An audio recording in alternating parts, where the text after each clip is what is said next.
Hi, hello again. I am Joyful Joyanne, and I will be presenting strategies for positive behavior support for this week assignment.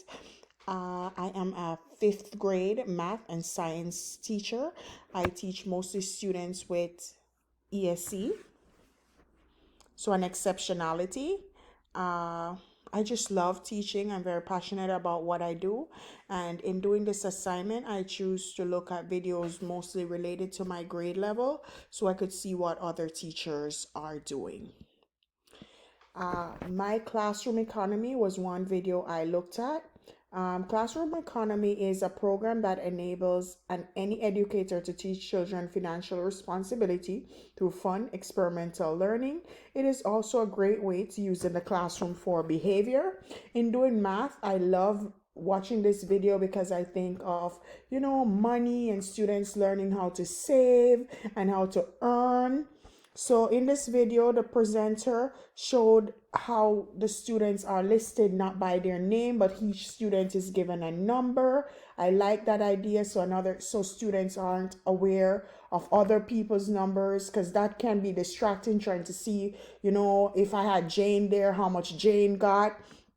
Um, there were a tally, so a tally is used to record how many coins that a student gets each day, earn I shouldn't say get, how much a student earn each day. There's a classroom store, so the students are able to collect, earn all this income and then put it in a journal, and then each week the students are using that money to shop in the classroom store. um, which is fun because in most classes we have treasure chests, but I like the way of the students being able to monitor it in their little journal. I could see how fun that can be and how much of a teaching experience that can be for the students and also for the teacher.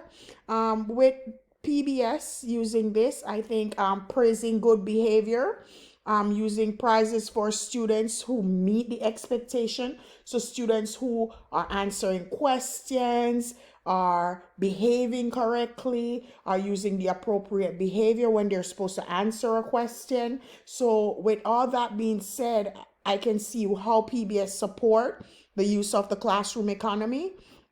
In Miss Humphrey's class, I would definitely implement this in my class. Currently, we have a treasure chest, but the fact that students are able to monitor the progress, write down their information, able to make their own tally at the end of the week, it's math. It's math, and I teach math. It's a good way to incorporate it for the students. With collaborating this with my colleagues, I think that if this is start from the beginning, so I'm in fifth grade, so if we this is implemented in kindergarten, this can be a great tool so the kids know each grade they go to the expectations. So I think meeting with my colleagues, so as a grade level for fifth grade, we do the treasure box. So I think as a grade level, like if we speak to each grade level, this would be awesome to implement for the students. Another one was silent signal in math classroom. Again, a math teacher. So silent signals are predetermined hand signals, sign language symbols that students are able to use to ask for permission from teacher for simple tasks like going to the bathroom or getting a drink. Well, that's what we are accustomed to using classroom signals, silent signals for. However, this video showed where the teacher has various silent signals in math class. And what the teacher did was explained how the use of the silent signal keeps students engaged, prevent interruption.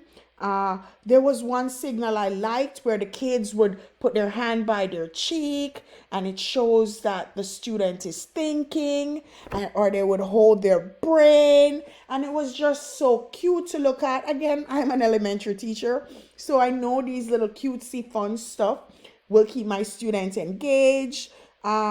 It also and keeps the classroom quiet. so students can hear when another student is answering a question. The presenter also pointed out where when a question is asked and the students raise their hand to answer the question, how they have a silent chair, because not all the students will be selected. So by having a silent chair, at least they're actually cheering not just for them classmates, but they're also cheering for themselves to know that they knew the answer. So I really like that.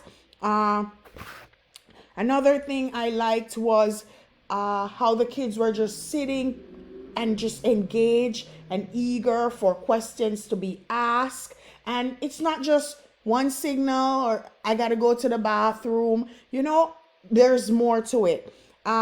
With PBS, students can learn behavioral expectation from different situations. Students learn expected behavior from explicit instruction and opportunities to practice and receive feedback. So you can see that, the teacher would give feedback to the student if somebody's not participating, if somebody is not looking, not doing any of the signals, or somebody's, instead of doing the signal, is speaking out.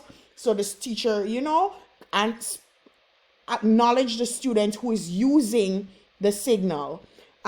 In my classroom, I can see where this would work because, again, it's 5th grade and we get off topic easily. So if we're using our hand signals, if we are being silent and just using those signals, we are engaged. So there's no need for side conversation. So students are kept in the manner in which they should be. They're focused, they're learning. In my Zoom, as I teach MSO as well, in Zoom, my students who are home and online, they currently use virtual signals. And in watching this video, I realized, they use virtual signals. Like my kids know how to clap with they click the little clap icon, how to raise their hands, how to put the thumbs up, how to cheer for their friends, So if that is working so well in the virtual world, I can see how in Miss Humphrey's class, my physical class, how effective this can be. And let's work together with my colleagues if this can be implemented again from the early age or even as a grade level where we know that each teacher uses the same signal. Say we use the same signal, put your hand here or on your brain when you're thinking, you put your hand up. When you have a question, you put a one finger up. You put a thumbs down if you don't get it. Then if we use the same signals, I can see how this can be beneficial for the students. The next video I looked at was classroom management during centers. Now, this video was very interesting. It was informative because the teacher who was doing this video is a male and he's a kindergarten teacher. So I've never seen a male kindergarten teacher before. This was one of the longest video I watched, but it was so informative that I watched the video twice. And he was being observed and receiving feedback. So it was very interesting. I teach 5th grade. These are kindergartners, and he was working with centers. So, in bigger grades, the kids can read to know what center they need to go to. But these are kindergartners, so they can't read. So it was a little challenging, like when it was time to switch. But I like the way how the teacher had a song that they would use for transition, and then he would tell them that blue table is now going to go to the red table to the yellow table to the green table. And so they understood what they were doing. And when it's time to get ready for a transition, the light went off and the kids would get up, stand. And once the light went back on, the kids would know that they need to move to the different center that they're going with now. Something he also pointed out was cleaning up. And that was very important to me because I find that my fifth graders, when it's time to transition from one center to another, there's no cleaning. Students don't want to clean. They just want to get up and go to the center. And the teacher explained how he would model cleanup, like making a mess at his desk, and how he would model the cleanup for the students to understand. Even though they're little kindergartners, again, he had signals which he was using for these kindergarten students to do in order to let him know if they understood what they just learned in the signal. And it was a really cool activity that they did, because they were using like a penny. They were learning about pennies, and they had like their little envelope, and he called it their little bank. And they were just so, I was like, wow, they're kindergartner, and they know all this information. Another thing that I saw in this class, and I'll definitely be using that in my class, was where he said he had a broken pencil tray and a sharpened pencil tray, because he explained that during transition and class on a whole, how students would spend so much time sharpening pencils. And I have that issue, so I'm definitely taking that away from this. For PBIS, the individual observation, where he individually observed the classroom, the positive climate inside of his classroom. In Miss Humphrey's class, there's so much I would take from this. I even though I have such a age difference, I would definitely use the turning off the lights when we are moving and changing centers. We do have a little sunlight coming in, so the kids will still be able to see, but I'm going to try to get them in the norm to know that when the lights is off, we need to be quiet and get ready to transition. I would share with my colleagues definitely the pencil, because I think that's an excellent idea. I would share the light too, because again, if we can get this to the kids from the beginning all the way up, and we keep the same routine, this can be beneficial for the students and also the teacher. Overall, I enjoyed watching these videos. I watched about 11 different videos.